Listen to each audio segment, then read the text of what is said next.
وأشهد أن لا إله إلا الله وحده لا شريك له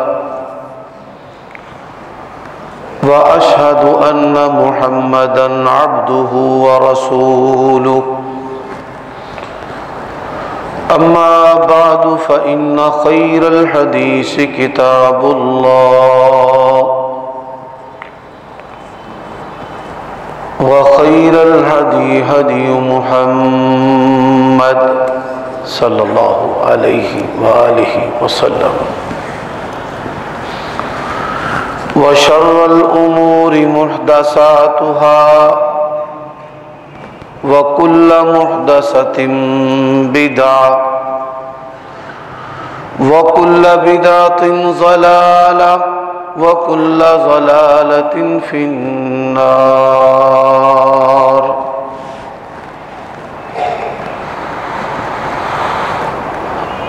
اللهم صل وسلم على نبينا محمد وبارك وسلم وصل عليه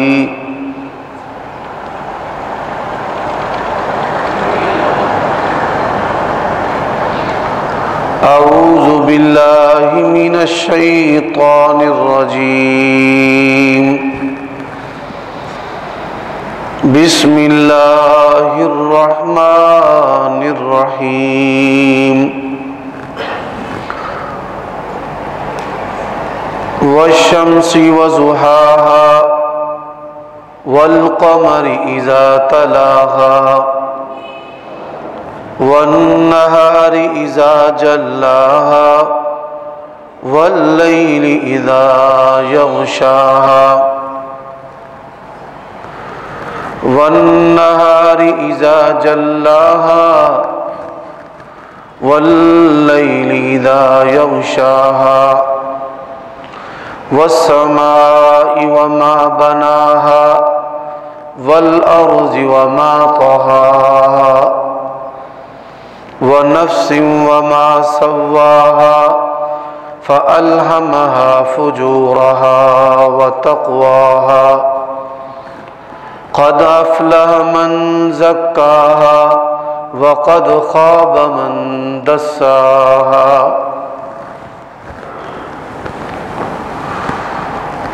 عیوب و نقائص سے منزہ اور پاکیزہ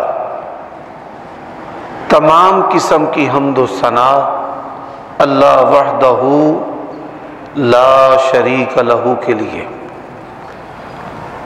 اور درود و سلام شفیع للمذنبین خاتم النبیین رسول کریم رؤوف الرحیم صلی اللہ علیہ وآلہ وسلم کی ذات اقدس پر.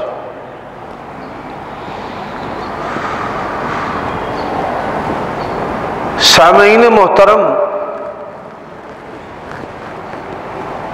اللہ تبارک و تعالیٰ کی توفیق سے، اس کے فضل سے، اس کی قضاء و قدر سے،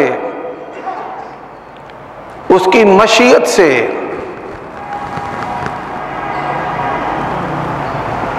اللہ تبارک و تعالیٰ کا مہمان مہینہ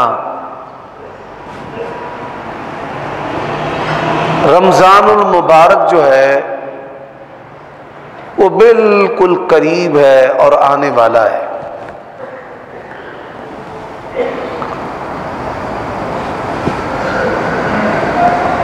رمضان المبارک کے کچھ ایسے خصائص ہیں، یعنی خصوصیات ہیں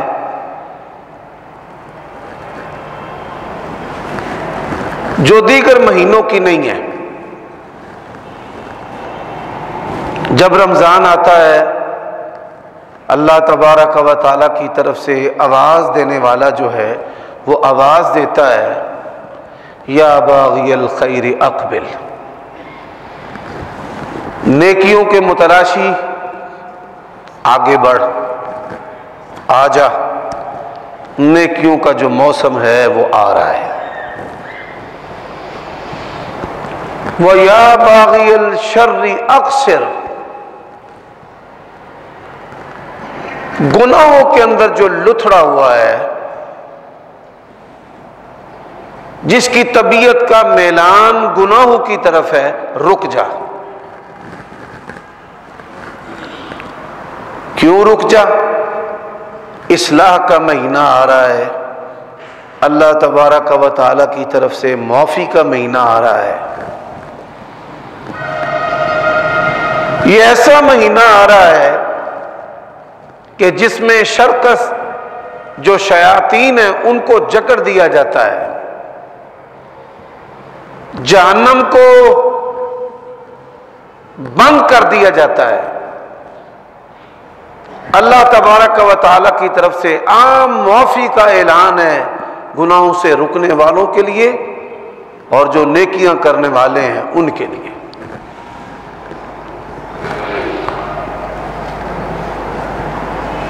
آج کے خطبہ جمعہ کے اندر میں جو آپ کے سامنے بیان کرنے والا ہوں کہ ہم رمضان کا جو مہینہ ہے وہ کیسے گزاریں۔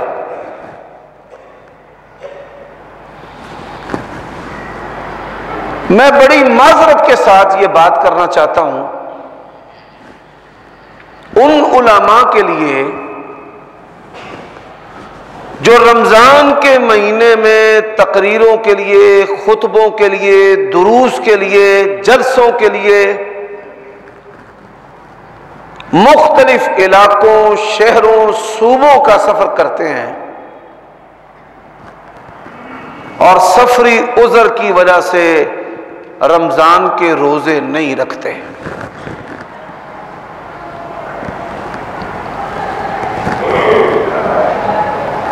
ان کے بیانات اور ان کی تقریروں کو سن کر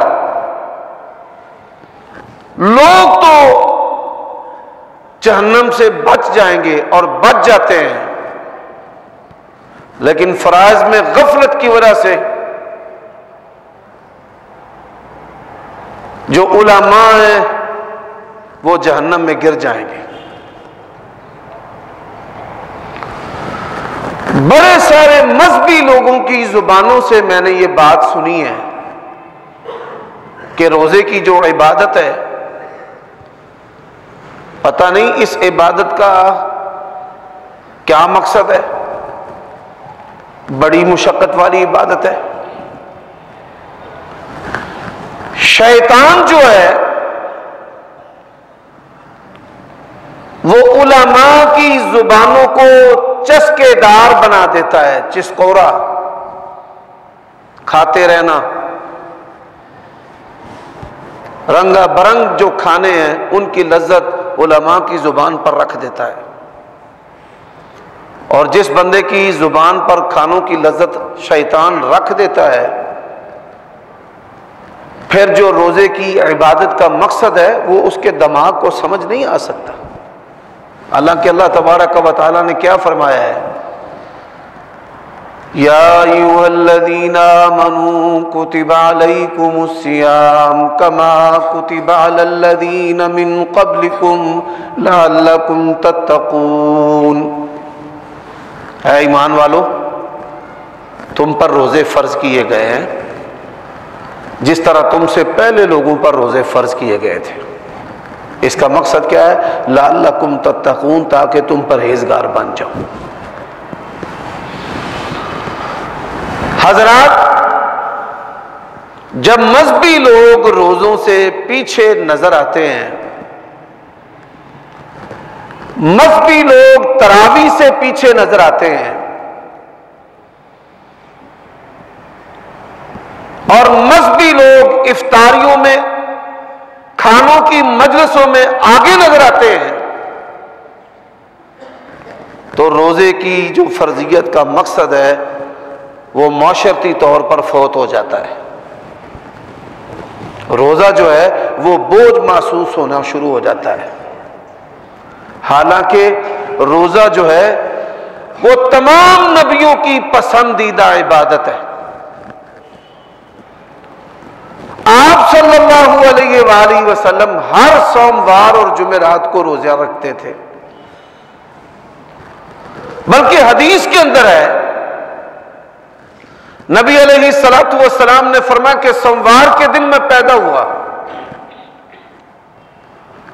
سوموار اور جمعرات کو اللہ تبارک و تعالیٰ کے ہاں اعمال پیش ہوتے ہیں، اور میں یہ پسند کرتا ہوں کہ میرے عمل اللہ تبارک و تعالیٰ کی بارگاہ کے اندر پیش ہوں اور میرا روزہ ہو۔ حضرات، میں اور آپ ہم کس طرح فیصلہ کریں گے کہ ہم اپنی آخرت سے غافل ہیں؟ نبی علیہ الصلوۃ والسلام کی سنت کے ذریعہ اگر تو ہم اس بات میں فکر مند ہیں کہ آج سوموار اور جمعرات ہے، آج اعمال اللہ تبارک و تعالیٰ کی بارگاہ میں پیش ہوں، آج میرا روزہ ہونا چاہیے یا آج میں روزے سے ہوں، تو یقین جانیے کہ آپ جو ہیں وہ اپنی آخرت کے بارے میں فکر مند ہیں۔ آپ صلی اللہ علیہ وآلہ وسلم ایام 20 کے روزے رکھتے تھے۔ بڑے بڑے جو نیکوکار بظاہر پرہیزگار لوگ ہیں، ان کی زندگی کے اندر ایام 20 کا تصور بھی نہیں ہے کہ ایام 20 کیا ہے۔ پہلی صفوں کے اندر جو بیٹھنے والے نمازی ہیں، آپ ان کو پوچھ لیں کہ ایام 20 سے مراد کیا ہے، ان کو نہیں پتا۔ آپ صلی اللہ علیہ وآلہ وسلم نے فرمایا کہ جو بندہ ایام 20 کے روزے رکھتا ہے، اللہ تبارک و تعالیٰ اس کے پورے مہینے کے گناہ معاف کر دیتا ہے۔ اور نبی علیہ الصلوۃ والسلام نے حضرت ابو ہریرہ رضی اللہ تعالی عنہ کو یہ نصیحت کی تھی کہ تو نے مہینے کے اندر 3 روزوں کو نہیں چھوڑنا۔ اچھا، وہ 3 روزے کون سے ہیں؟ ایام 20 کے۔ ایام 20 سے کیا مراد ہے؟ آپ سب یہاں پر بیٹھے ہوئے اپنے ذہن پر زور دیں کہ ایام 20 سے مراد کیا ہے۔ ایام 20 سے مراد چاند کی 3 تاریخیں ہیں، 13، 14 اور 15، کہ چاند کی جب 13، 14 اور 15 ہوں تو ان 3 دنوں کے روزے رکھنا ہمارے پیارے نبی کی محبوب ترین سنت ہے، جس کی اللہ کے نبی نے وصیت کی، اور جس کا ثواب کیا ہے کہ اللہ تبارک و تعالیٰ پورے مہینے کے گناہ معاف کر دیتا ہے۔ حضرات،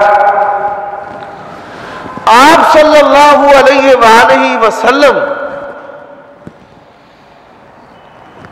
آپ نے فرمایا بہترین جو روزہ ہے وہ داؤد علیہ الصلوۃ والسلام کا روزہ ہے۔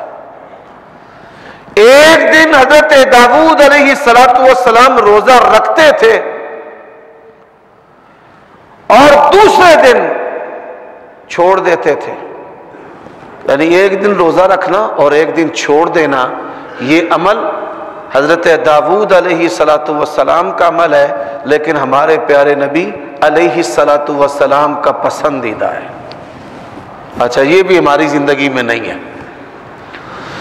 آپ صلی اللہ علیہ وآلہ وسلم نے فرمایا کہ جو بندہ رمضان کے بعد پورے شوال کے اندر 6 روزے رکھ لیتا ہے، ان 6 روزوں کا اجر و ثواب اسی طرح ہے کہ جیسے زمانہ بھر کے ساری زندگی کے اس نے روزے رکھے۔ اب محرم کے اندر عاشورہ کا روزہ ہے، اسی طرح یوم عرفہ کا روزہ ہے۔ یہ وہ روزے ہیں کہ جو نبی علیہ الصلوۃ والسلام نے نہ صرف رکھے ہیں بلکہ ان کا بڑا اجر و ثواب نبی کریم صلی اللہ علیہ وآلہ وسلم نے بیان کیا ہے۔ حضرات، اس کے علاوہ شیطان نے ہمارے اندر ایک ایسا فتنہ جو ہے وہ بو دیا ہے کہ جو بڑی گہری جڑیں جو ہیں وہ بنا چکا ہے۔ وہ فتنہ کیا ہے کہ ہم صرف اس عمل کی طرف رغبت کرتے ہیں کہ جس عمل پر آپ صلی اللہ علیہ وآلہ وسلم نے بڑا اجر و ثواب بتایا ہو، بھئی اس کا 49 کروڑ کا ثواب ہے، لوگ صرف اس کو اختیار کرتے ہیں، اور نبی علیہ الصلوۃ والسلام کی یہ سنت اور طریقہ اور عادت ہے، اس کے بارے میں وہ غفلت کا شکار ہے۔ صحابہ کرام رضوان اللہ علیہم مجمعین بغیر ثواب کے جانے کہ اس کا کتنا اجر و ثواب ہے، اس چیز کو جانے بغیر نبی علیہ الصلوۃ والسلام کی سنت اور آپ کے طریقے کے شیدائی تھے۔ حضرت عبداللہ ابن عمر رضی اللہ تعالیٰ عنہ کا ایک بڑا سنہرا قول ہے، ان سے پوچھا گیا یہ جو وتر کی نماز ہے فرض ہے؟ وہ کہنے لگے بھائی تو یہ پوچھ رہا کہ وتر کی نماز فرض ہے؟ اخی لا نعلم الشیء، ہمیں تو کسی چیز کا پتہ ہی نہیں تھا، نہ دین کا، نہ اللہ کا، نہ آخرت کا، نہ احکام کا۔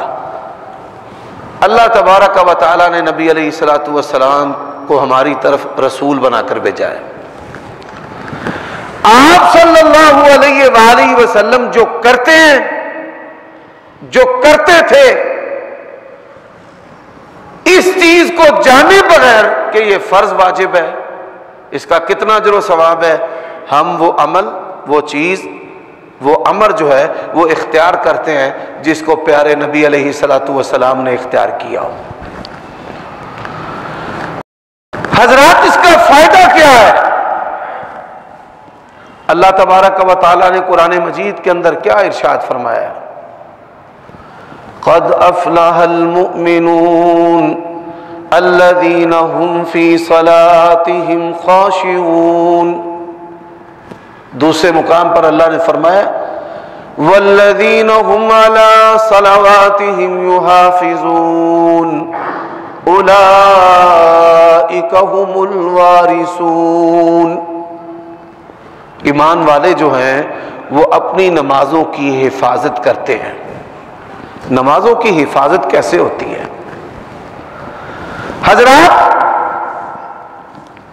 اللہ تبارک و تعالیٰ کی توحید ہے، نبی علیہ الصلوۃ والسلام کی رسالت ہے، نماز ہے، روزہ ہے، حج اور زکوٰۃ جیسے اعمال ہیں، ان کی حفاظت کیسے ہوتی ہے؟ ہماری اکثریت جو ہے وہ ان کی حفاظت سے بالکل غافل ہے۔ عقیدہ توحید کیا ہے؟ ہماری ساری ضرورتوں کو پورا کرنے والا کون ہے؟ اللہ ہے۔ لیکن نبی علیہ الصلوۃ والسلام نے اس کی حفاظت کا ایک عمل بتایا ہے، لا تسأل الناس ولک الجنہ، لوگوں سے سوال نہیں کرنا، ضرورت کا سوال ہونے کے باوجود لوگوں سے سوال نہ کرنا۔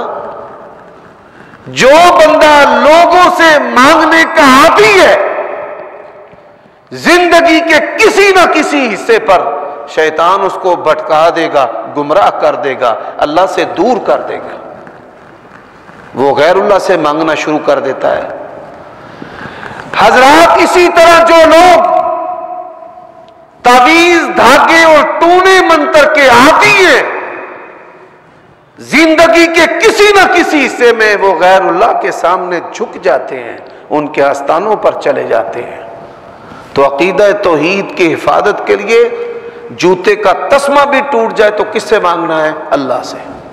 اور عقیدہ توحید کی حفاظت کے لیے بڑی سے بڑی مصیبت اور آزمائش بھی آئے تو توکل کس پر کرنا ہے؟ اللہ پر۔ یہی بات اللہ نے کہی ہے قرآن مجید میں، علیہ توکلوا ان کنتم مؤمنین، اگر تم ایمان والے ہو تو بھروسہ کس پر کرنا ہے؟ اللہ پر۔ سوال یہ ہے، آج روزے جیسی جو عظیم، روزے جیسی پیاری جو عبادت ہے، اس کی کراہت اور اس کے بارے میں نفرت ہمارے دلوں کے اندر کیوں پیدا ہو گئی ہے؟ اس لیے پیدا ہو گئی ہے کہ ہم نے روزے کے لیے نہ تیاری کی ہے اور نہ روزے جیسی عبادت کی حفاظت کی ہے۔ یہ دو سبب ہیں جن کی وجہ سے روزے کی کراہت آج مسلمانوں کے سینوں کے اندر ہے۔ اور ہماری جو اولادیں، ذرا غور کیجئے گا، کہ اگر 100 میں سے 30 نمازی ہیں تو 30 نمازیوں میں سے 5% جو لوگ ہیں وہ روزے رکھتے ہیں، اور باقی جو لوگ ہیں وہ روزے سے کتراتے ہیں، گھبراتے ہیں، کراہت ہے ان کے دلوں کے اندر روزے جیسی عظیم عبادت سے۔ میں اس لیے مثالیں دے رہا ہوں کہ روزے جیسی عظیم عبادت سے ہماری اکثریت پیچھے کیوں اڑتی جا رہی ہے۔ سب سے پہلی جو چیز ہے، اس کے لیے تیاری بھی نہیں ہے اور پھر اس کی حفاظت بھی نہیں ہے۔ حضرات، نبی علیہ الصلوۃ والسلام کی رسالت کو ہم نے مانا ہے۔ عقیدہ رسالت تب تک محفوظ نہیں ہو سکتا جب تک نبی علیہ الصلوۃ والسلام کہ آپ کی ذات بھی آخری ہے اور آپ کی بات بھی آخری ہے۔ کائنات میں کسی ہستی کو نبی علیہ الصلوۃ والسلام کی ذات پر ترجیح نہ دے، ماں باپ ہو، بیوی ہو، اولاد ہو یا دوست ہو۔ اور اسی طرح اس کائنات میں کسی امام، بزرگ، پیر، درویش، حاکم وقت اس کی بات کو نبی علیہ الصلوۃ والسلام کی بات کے برابر تو کیا، لوگ تو نبی علیہ الصلوۃ والسلام کی بات پر ترجیح دیتے ہیں نا حضرات، برابر تو کیا نبی علیہ الصلوۃ والسلام کی بات کے مقابلہ میں کائنات میں کسی بھی فرد و بشر کی بات کو لایا بھی نہیں جا سکتا۔ ایک تو ہوتا ہے نا نسبت، کہ بھائی نسبت ہے، اس کی بات جو ہے اس کو 90% ترجیح ہے، اس کی بات کو 10% ترجیح ہے۔ اس کائنات میں بڑے سے بڑے شخص کی بات کو اللہ کے نبی علیہ الصلوۃ والسلام کی بات کی نسبت لایا بھی نہیں جا سکتا۔ اللہ کے نبی نے فرمایا، لو کان موسیٰ حیا لما وسعہ الا اتباعی، اگر موسیٰ نبی بھی زندہ ہو کر آ جائیں میری تابعداری کے بغیر وہ بھی رب کی جنت میں نہیں جا سکتے۔ حضرات، نماز کی جو حفاظت ہے تب تک نہیں ہو سکتی جب تک آپ کو اذان کی فکر نہ ہو۔ جس بندے کے دل اور دماغ کے اندر اذان کی محبت نہیں، فکر نہیں، وہ کبھی بھی اپنے فرائض پر، اپنے نوافل پر حفاظت نہیں کر سکتا۔ کہ اس کو فکر ہو بھائی 12:30 ہو چکے ہیں، اذان نہیں ابھی تک ہوئی، یہ فکر اور شوق اس کے دل کے اندر ہونا چاہیے۔ اور جو بندہ اپنی نماز سے پہلے اور اپنی نماز کے بعد والے نفل نہیں پڑھتا، وہ امام ہے، وہ خطیب ہے، وہ مولوی ہے، وہ مسجد کا ٹھیکیدار ہے، وہ مذہبی ہے، یہ بات یاد رکھیے، وہ کبھی بھی پکا اور سچا اور کھرا اور جو فرضوں کا محافظ نمازی ہے وہ نہیں ہو سکتا۔ مولانا اسماعیل سلفی رحمت اللہ علیہ وہ علماء کو نصیحت کیا کرتے تھے، تم لوگوں کو 5 نمازیں پڑھاتے ہو، مساجد کی انتظامیہ تمہیں تنخواہ دیتی ہے، حقیقی مولوی کون ہے کہ وہ ایسی نمازیں پڑھے کہ جن نمازوں کی تنخواہ اس کو انتظامیہ نہیں دیتی۔ وہ اشراق کی نماز ہے، وہ تہجد کی نماز ہے، کہ یہ نمازیں کیا ہماری زندگی کے اندر ہیں؟ اگر تو نوافل کی محبت ہماری زندگی کے اندر ہے، نوافل پر ہمیشہ کی ہماری زندگی کے اندر ہے، آج کیا وجہ ہے کہ ہم مولوی لوگوں کے ذہنوں سے نکلتے جا رہے ہیں اور ہم دنیا دار کہتے ہیں، ان سے نفرت کرتے ہیں؟ یقین جانیے لوگ جو ہیں وہ کوتاہی کا شکار نہیں ہے، حقیقی بات ہے کہ ہم کوتاہی کا شکار ہیں کہ ہم ان کے سامنے نہ پہلے نوافل پڑھتے ہیں نہ بعد والے نوافل پڑھتے ہیں، اور دعائیں بڑی بڑی لمبی ہم کریں گے، جب پیسے ملتے ہیں لوگ ہماری جیبوں میں پیسے ڈالتے ہیں تو ہم ماشاءاللہ اللہ کی تعریف کرنے کی بجائے لوگوں کے مراثی بن جاتے ہیں اور ان کی تعریفیں کرنا شروع کر دیتے ہیں۔ تو بات بیان کرنے کا مقصد یہ ہے، عقیدہ توحید کی حفاظت کی بھی ضرورت ہے، عقیدہ رسالت کی حفاظت کی بھی ضرورت ہے، نماز کی حفاظت